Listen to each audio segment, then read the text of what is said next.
Hello kids, today we'll learn social science from the chapter Resources and Development. Do you know what are resources? Resources are anything, any component which are technologically accessible, culturally we accepted and which are economically feasible. The resources can be divided into various groups. Some are abiotic, some are biotic. The biotic resources, which means anything we find in the biospheres and has life, like flora, fauna, fishes, human beings. And abiotic resources are anything which do not contain any life and they take like 1000 years to build up themselves, like coal and rocks and soil.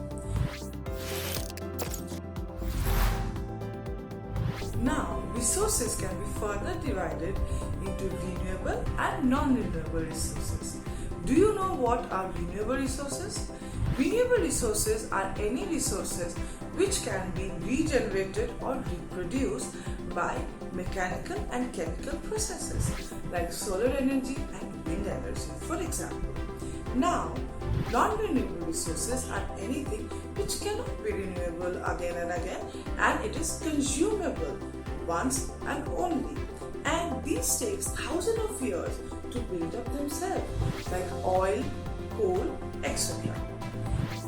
There are resources which can be divided in terms of ownership, like private resources, community-based resources, national resources, and resources. Private resources are anything owned by an individual, like land and building. And community-based resources is owned by a community, like parks, hospitals, and other things. Again, natural resources is anything which is owned by a country. In that case, anything is a natural resources. International resources means anything which is 200 meters beyond the exclusive economic zone, and these resources are owned by the international institutions. Now, there are other kinds of resources which can be categorized in different forms. Resources can be categorized in the status of their development. There are potential resources. Now, what are potential resources? These resources are found but yet to be developed. These resources are like wind and solar energy in Gujarat and Rajasthan. There are developed resources. The developed resources are already measured in terms of quantity and quality and yet to be used. Again, there are stock resources. Resources are found but they cannot be utilized due to lack of technology. Like there is a potential gas, hydrogen and oxygen in water, but we don't know how to separate them and use them. Again, there are called reserve resources which are technologically very sound but are reserved and to be used later. These resources are the dams and the forests. Now we see resources are important for human survival. We should see that resources are not overexploited. We should see the resources are not in the hands of the few and making a difference between the rich and the poor. The bad utilization of resources give a rise to land degradation, ozone layer depletion, bad ecological balance and pollution. And it also gives a rise to the global warming and many other such global crises. So, we should see that resources are always maintained correctly and they are not overexploited. For global peace, proper maintenance of resources is very important. Now, we should maintain proper measurements regarding that, and we should maintain a sustainable development of resources. Now, tell me, what is sustainability of resources? We should use resources in such a way that it does not affect the environment, and all the resources are preserved properly for the future generation to use. And let's see, the resources are not exhaustible in this generation only. Now, properly we should plan the resource. We should see, while planning the resource, the stock or inventory of resources of a country. We should measure it in terms of quality and quantity, and we should estimate the resource.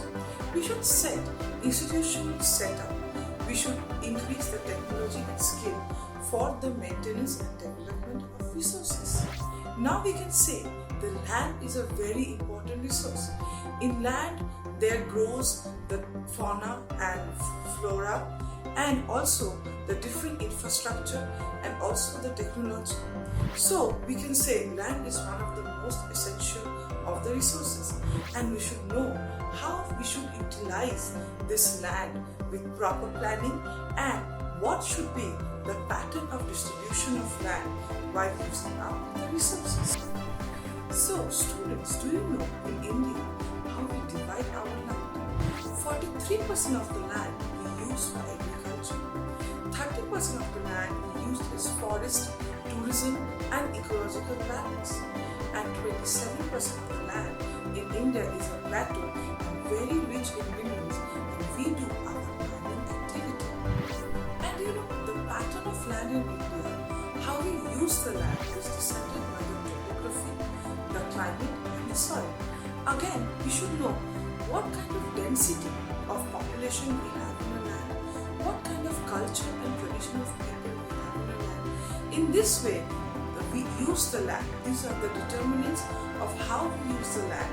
What are the patterns we use the land? As people of our country, as people of our nation, we should preserve our land. We should preserve our land from overgrazing of animals, from deforestation and degradation of our land. We should do afforestation, and we should take also other measures of preservation of land.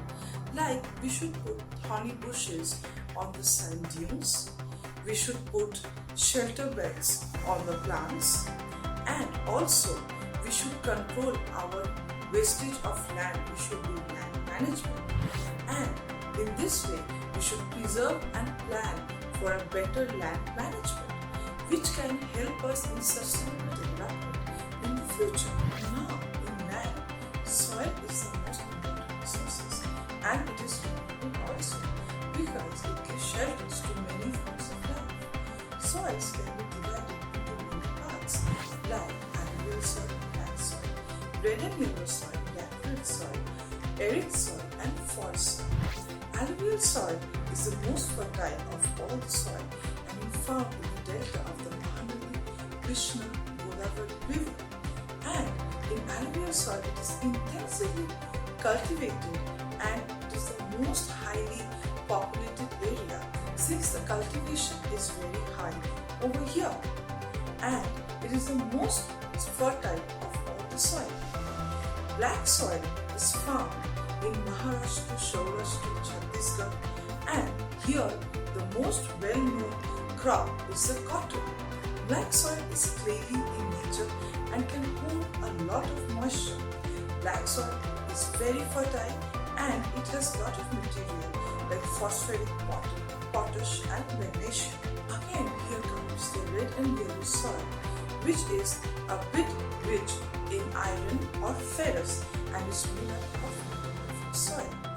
Red and yellow soil is found in the area of Chhattisgarh, Madhya Pradesh and all this region.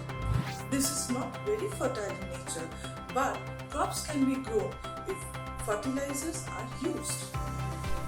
Then comes the laterite soil, which are grown in the high rainfall region like Karnataka, Kerala, Tamil Nadu, areas of Madhya Pradesh and Chhattisgarh. These soil are very low in bacteria content because due to high temperature, the growth of bacteria is restricted. So we can grow crops here, but we need a lot of fertilizers and manures. Then come the arid soil, which cannot hold moisture at all, and these are found in the areas of Rajasthan, and we can do cultivation here with the help of lots of irrigation and fertilizers. Then comes the forest soil, which is found in the forest region and which has quality like the alluvial soil and are very fertile, and we can also do terrace farming in this forest soil.